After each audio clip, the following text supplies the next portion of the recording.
Itu loh Pak, biayanya mahal loh Pak gini. Mas, saya nggak mikir mahal dan murahnya Mas, makanya nak selamat. Itu kok bisa Pak? Ya benar apa Pak?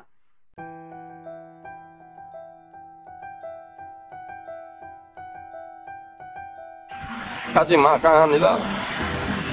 Pagi saya besok saya mandikan, sore saya mandikan, gitu. Merasa Mas, alhamdulillah lah, saya merasa benar-benar berguna bagi Teguh dan juga keluarganya Mas, karena ini merupakan nyawa. Ini adalah kisah tentang ketulusan hati tanpa pamrih dari seorang prajurit TNI yang menyelamatkan nyawa seorang anak yang terlantar, meskipun di antara keduanya tidak ada hubungan kerabat, bahkan sama sekali tidak saling mengenal. Yang belakangan diketahui ternyata anak tersebut adalah anak yatim piatu setelah seluruh keluarganya meninggal dunia dalam suatu musibah kecelakaan lalu lintas. Sosok prajurit TNI berhati mulia itu adalah Serka Suyuti, seorang prajurit TNI Angkatan Darat yang bertugas sebagai Babinsa di Koramil 06 Lasem, Kodim 0720 Rembang. Sang Babinsa tersebut tidak menyangka, perbuatan mulianya itu membuat dirinya menerima penghargaan dari Sang Komandan Kodim. Bahkan sampai dipanggil menghadap Bapak Kasat Jenderal TNI Dudung Abdurrahman di Markas Besar TNI Angkatan Darat, untuk menerima penghargaan. Tidak hanya itu saja, Serka Suyuti bahkan mendapatkan tawaran untuk mengikuti sekolah calon perwira dari orang nomor 1 di Angkatan Darat tersebut.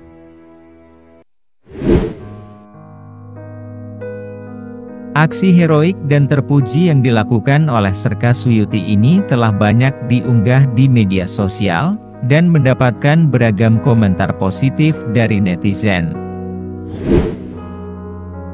Sebagaimana kami lansir dari channel YouTube dengan nama Musyafa Musa serta sumber media sosial lainnya, kisah itu bermula sekitar bulan Oktober 2021 lalu, di mana setelah selesai menjalankan tugasnya di Koramil 06 Lasem, Serka Suyuti hendak mampir ke salah satu SPBU di pinggir jalur Pantura, Desa Tasiksono Lasem, untuk mengisi BBM.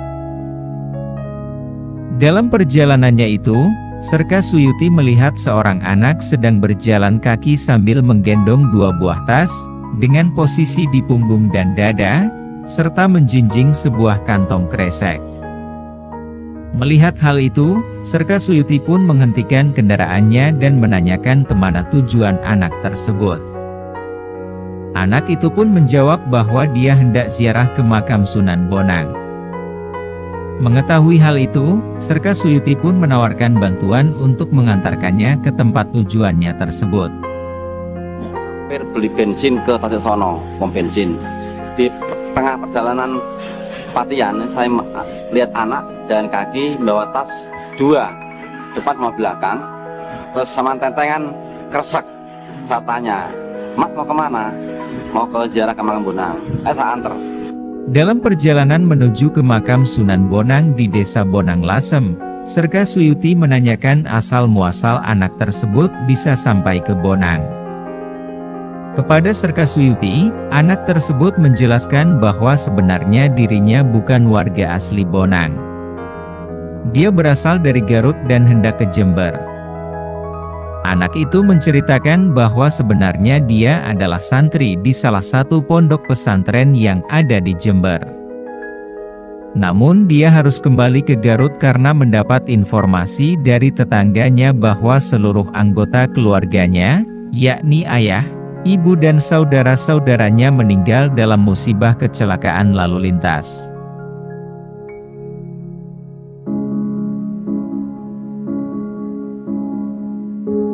Merasa di Garut tidak memiliki siapa-siapa lagi, ia pun memutuskan untuk kembali ke Jember dengan menyusuri jalan di sepanjang jalur Pantura.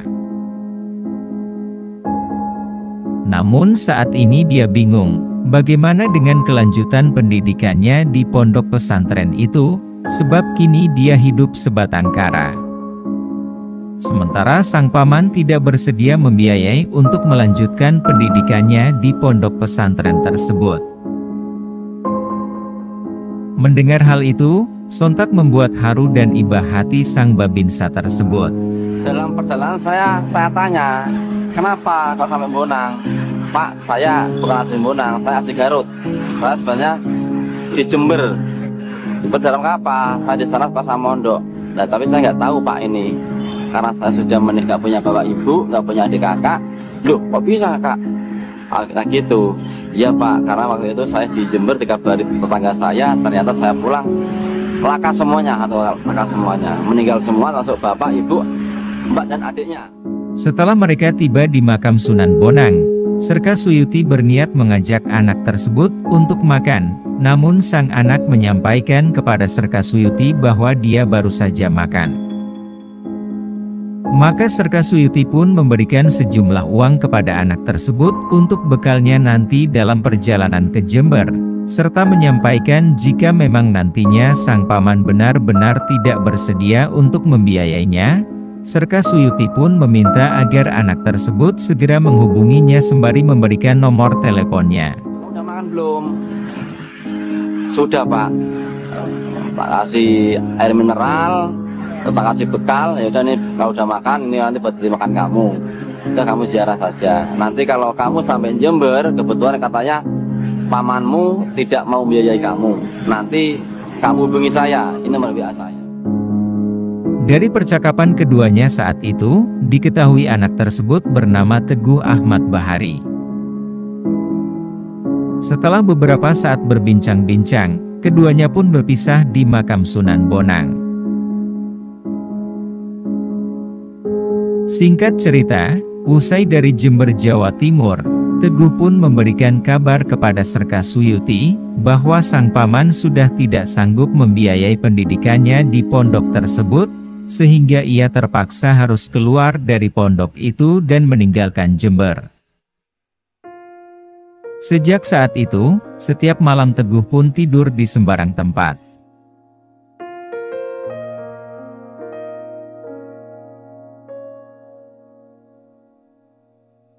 Terakhir sebelum bertemu Serka Suyuti, Teguh tidur di pendopo Tejo Kusuman yang terletak di belakang Masjid Jamil Lasem.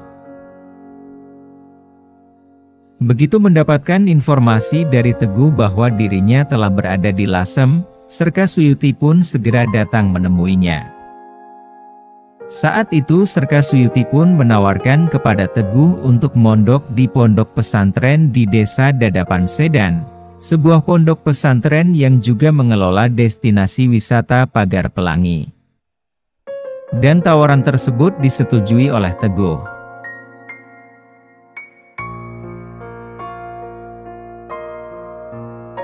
Serka Suyuti pun segera menyampaikan niatnya kepada pemilik pondok pesantren tersebut untuk memasukkan Teguh ke sana.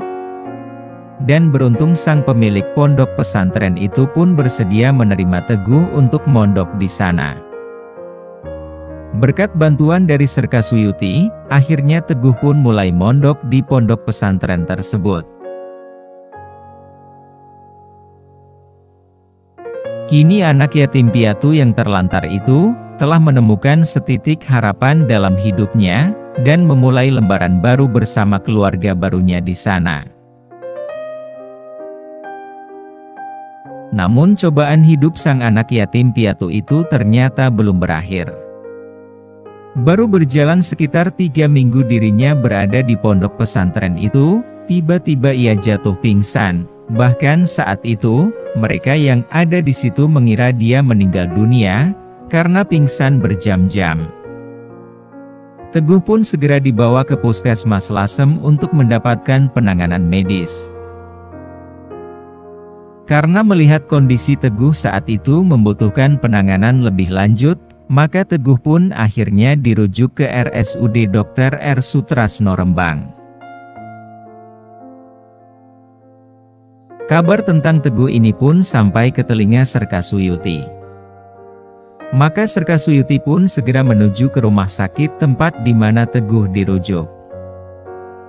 Dari hasil diagnosa dokter di rumah sakit tersebut, diketahui Teguh mengalami usus buntu dan harus segera dioperasi. Namun pihak rumah sakit membutuhkan persetujuan dari pihak keluarga sebelum melakukan tindakan operasi, termasuk penanggung jawab biaya administrasinya nanti. Karena mengetahui Teguh sudah tidak memiliki siapa-siapa lagi dan tidak tega melihat kondisi Teguh antara hidup dan mati, maka tanpa berpikir panjang, Serka Suyuti pun menyampaikan kepada pihak rumah sakit bahwa ia bersedia menjadi penanggung jawab. Namun kepada Serka Suyuti pihak rumah sakit menjelaskan bahwa untuk operasi tersebut membutuhkan biaya yang cukup mahal. Hal ini disampaikan mengingat Serka Suyuti sama sekali tidak memiliki hubungan keluarga dengan sang pasien. Mendengar hal itu, Serka Suyuti menyampaikan bahwa dirinya tidak memikirkan soal mahal atau murahnya, karena baginya yang terpenting adalah keselamatan anak tersebut. Menurut Serka Suyuti, dirinya tidak tega melihat kondisi yang dialami oleh anak yatim piatu itu, sehingga Serka Suyuti pun dengan ikhlas menandatangani surat persetujuan tersebut dan bersedia menanggung semua biayanya. Ini itu loh Pak, biayanya mahal loh Pak gini. Mas, saya nggak mikir mahal dan murahnya Mas, makanya nak selamat. Itu kok bisa Pak? Ya bukan apa Pak. Udah Pak, udah Mas, yang penting sampean bisa operasi anak seperti anakku bisa teroperasi dan terobati dia sembuh semula. Saya nggak tega melihat seperti itu, nggak tega saya. Akhirnya saya tanda tangani dari pihak pendaftaran, tanda tangan untuk melakukan operasi. Setelah Serka Suyuti menandatangani surat persetujuan tersebut, maka Teguh pun segera menjalani proses operasi atas penyakit yang dideritanya itu.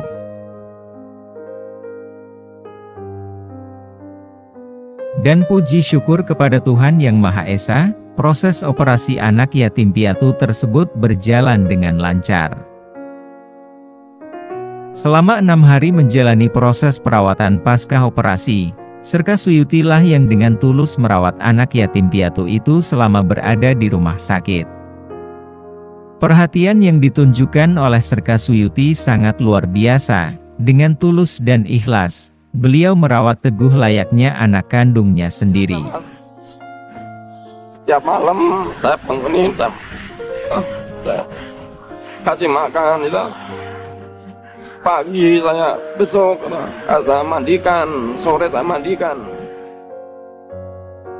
Tanpa disadari, ternyata apa yang dilakukan oleh Serka Suyuti itu sampai ke telinga Letkol Kavaleri Donan Wahyu Sejati, yang kala itu menjabat sebagai Komandan Kodim 0720 Rembang. Mengetahui hal itu, Sang Dandim pun datang menjenguk Teguh yang sedang dirawat oleh Serka Suyuti di rumah sakit tersebut. Selain itu, Gus Umam yang merupakan salah satu tokoh berpengaruh di daerah tersebut turut datang untuk menjenguk. Beberapa saat setelah kunjungan tersebut, Serka Suyuti mendapat kabar via telepon dari pihak rumah sakit, yang menyampaikan bahwa seluruh biaya pengobatan dan perawatan Teguh selama di rumah sakit, seluruhnya ditanggung oleh pemerintah. Mengetahui hal itu, sontak membuat Serka Suyuti terharu dan menangis. Ia merasa sangat bersyukur bisa mengambil bagian dalam menyelamatkan nyawa seorang anak yatim piatu, dan kini mendapat uluran tangan dari pemerintah setempat yang bersedia membayar semua biaya yang tadinya dengan ikhlas dia rela menanggung semua biaya tersebut. Apa yang jenengan rasakan ketika berhasil menyelamatkan nyawa seorang anak? Merasa ingat, alhamdulillah lah, saya merasa benar-benar berguna bagi Teguh dan juga keluarganya Mas, karena ini merupakan nyawa. Setelah beberapa saat menjalani perawatan pasca operasi di rumah sakit, Teguh pun akhirnya diizinkan untuk pulang.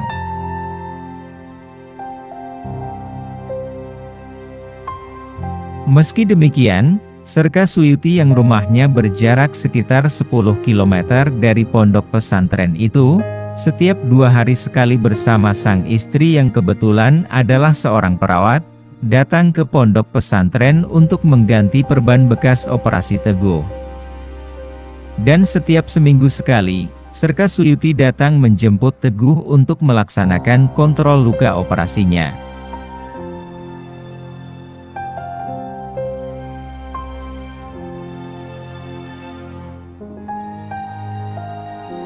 Hal itu rutin dilakukan oleh Serka Suyuti hingga luka bekas operasi Teguh benar-benar dinyatakan sembuh oleh dokter.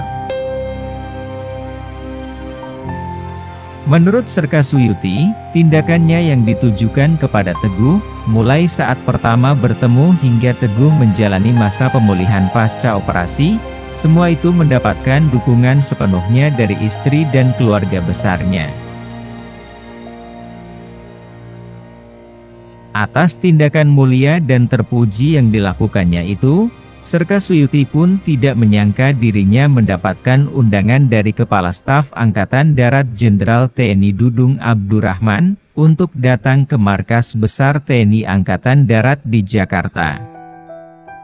Kasat memberikan bantuan dan penghargaan kepada Serka Suyuti sebagai wujud apresiasinya atas jiwa kemanusiaan dan kepedulian yang ditunjukkannya untuk mengatasi kesulitan rakyat di sekelilingnya, sebagaimana tertuang dalam 8 wajib TNI, butir kelima. Kasat Jenderal TNI Dudung Abdurrahman menilai Serka Suyuti telah berjasa besar dalam menyelamatkan nyawa seorang anak yatim piatu terlantar. Oleh sebab itu, Kasat mengucapkan terima kasih kepada Serka Suyuti dan Dandim 0720 Rembang atas pembinaan satuan yang telah berjalan baik hingga ke tingkat Babinsa sesuai harapan pimpinan. Pada kesempatan itu juga, Serka Suyuti mendapatkan tawaran dari Kasat untuk mengikuti sekolah calon perwira, namun karena berbagai pertimbangan, Serka Suyuti belum mau mengambil kesempatan yang diberikan oleh orang nomor 1 di Angkatan Darat tersebut. Saya bersama Pak Dandim menghadap Pangdam, berangkat jam 3 sore sampai Semarang maghrib. Setelah maghrib, saya dan Pak Dandim menghadap Pangdam. Setelah itu, perintah Pangdam langsung menghadap Kasat di Jakarta.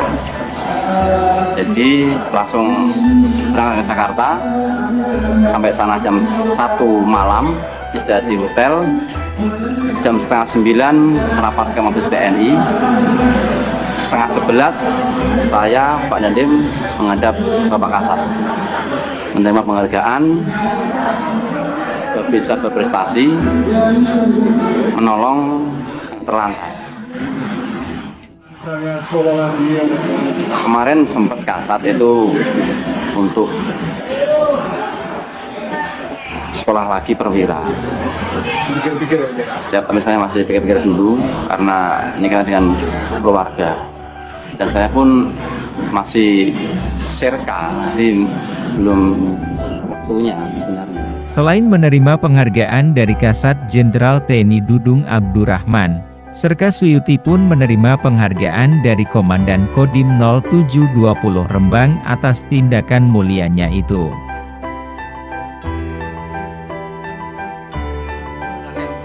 Beliau tunjukkan kepada masyarakat telah memberikan nama baik dan nama harum untuk Kodim 0720 Rembang. Kemudian pesan saya kepada Pak Suyuti agar tetap mendedikasikan diri, jangan pernah kendor. Jadi sesuaikan apa yang telah dikerjakan, apa yang dipunyai, berikan sepenuhnya kepada masyarakat. Karena sekali lagi kita bukan mencari sebuah nama, tetap bukan mencari ria juga tidak, tetapi kita mencari pahala. Karena pahala itu adalah yang paling utama. Namun tetap kita memberikan yang terbaik kepada masyarakat demi nama baik satuan dan Angkatan Darat.